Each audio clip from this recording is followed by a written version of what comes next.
হামজা চৌধুরীর আগমনের ফলে বাংলাদেশের ফুটবলে যে নবজাগরণ তৈরি হয়েছে সেটা ধরে রাখতে বাংলাদেশ ফুটবল ফেডারেশন একেবারে মরিয়া।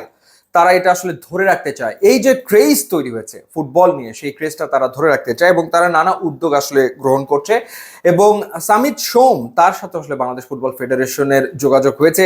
সামিত সোম তিনি আসলে জানতে চেয়েছেন বাংলাদেশ ফুটবল ফেডারেশনের ভাইস প্রেসিডেন্ট ফাহাদ করিমের কাছে যে পাসপোর্ট হতে কতদিন লাগতে পারে, ট্রেনিং ফ্যাসিলিটিস কিরকম, এবং স্কেজুয়ালটা আসলে কি, কোন কোন সময় খেলাগুলো রয়েছে, একেবারে বিস্তারিত সামিত সোম জানতে চেয়েছেন এবং সেটা জেনে বুঝে তিনি তার সিদ্ধান্ত জানাবেন এপ্রিলের দ্বিতীয় সপ্তাহ নাগাদ। আমরা আশা করতে পারি যে হামজা চৌধুরীর পথ অনুসরণ করে সামিত সোম তিনিও আসলে বাংলাদেশের ফুটবলে যুক্ত হবেন এবং সেটা জুনের ভেতরেই। এবার আপনাদের যে খবরটা আসলে দিতে চাই, বাংলাদেশ ফুটবল ফেডারেশন যে একটা দারুণ উদ্যোগ নিয়েছে সেটা হলো যে তারা প্রথমবারের মতো একটা বড় সড়ো ওপেন ট্রায়াল আয়োজন করতে চলেছে জুন মাসের শেষ নাগাদ। এবং এই ট্রায়ালটা হবে 36 জন বাংলাদেশি বংশোদ্ভূত ফুটবলারকে নিয়ে।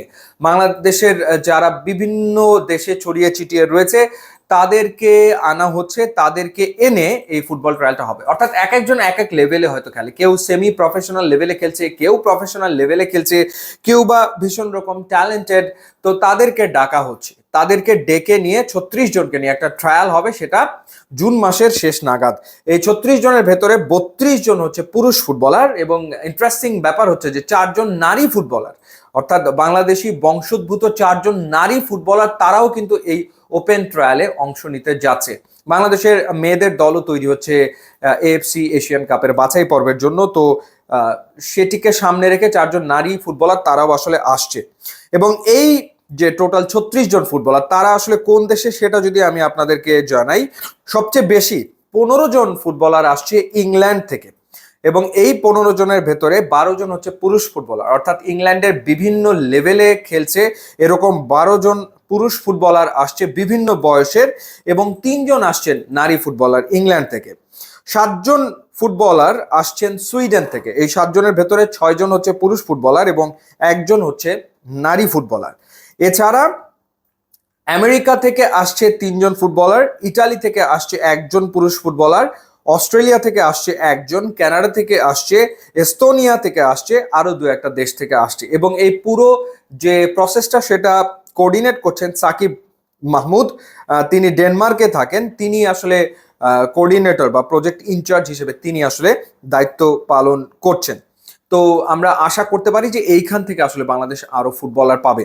এবং শুধুমাত্র যে তাদেরকে জাতীয় দলের জন্য বিবেচনা করা হবে ব্যাপারটা তা না, বয়স ভিত্তিক বিভিন্ন দলের জন্য তাদেরকে বিবেচনা করা হবে। যেমন ফাহমিদুলকে আসলে আন্ডার 23 টিমের জন্য ঠিক এই মুহূর্তে বিবেচনা করা হচ্ছে এবং কদিন বাদেই কিন্তু এএফসি আন্ডার 23 ম্যাচ রয়েছে। তো ফাহমিদুলকে সেই ম্যাচের জন্য কোচ অলরেডি বিবেচনা করছেন।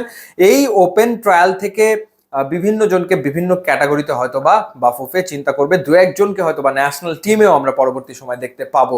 তো এটা একটা দারুণ উদ্যোগ বাংলাদেশ ফুটবল ফেডারেশনের, কোনো সন্দেহের ব্যাপারে নাই। যদি 1-2 জন স্ট্রাইকার পাওয়া যায় তাহলে তো আসলে কথাই নেই। ইউটিউব ইনস্টাগ্রাম লিঙ্ক দেওয়া আছে, আপনারা যোগ দিলে খুবই খুশি হবো। And thanks for watching.